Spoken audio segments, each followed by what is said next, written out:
আসসালামু আলাইকুম ওরহমতুল্লাহ। সম্মানিত দর্শকবৃন্দ, আপনারা কেমন আছেন? আশা করি সকলেই আপনারা ভালো আছেন। আমরা আপনাদেরকে দেখাতে চলেছি এমন কিছু লোকদেরকে যারা লেখাপড়ার পাশাপাশি তারা কসাইয়ের কাজও করতে পারে।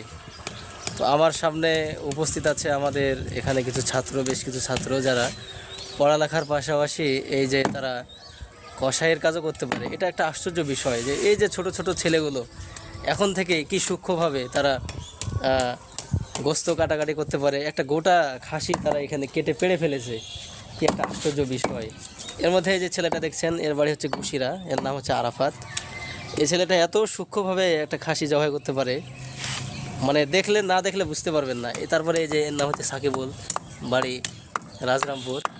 এত সুন্দর একটা গোটা ছাগল অনায়াসে, মানে 1-8 ঘন্টাও লাগে না এদের কাছে, খুব দ্রুত তারা কাজগুলো সারতে পারে। খুব আশ্চর্য হই যে মাদ্রাসাতে লেখাপড়া করলে আসলে অনেক কাজ শেখা যায়। মাদ্রাসার ছাত্ররা এমন কোনো কাজ নাই যেটা করতে পারে না। খুব ভালো একটা বিষয়।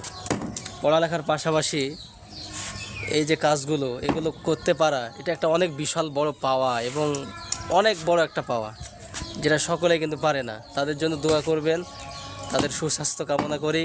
তারা যেন ভালোভাবে লেখাপড়া করতে পারে, সামনে ভবিষ্যতে বড় আলেম হতে পারে, দ্বীনের খেদমত করতে পারে। আল্লাহ রাব্বুল আলামিন তাদেরকে তৌফিক দান করুন, আমরা সকলে বলি আমিন।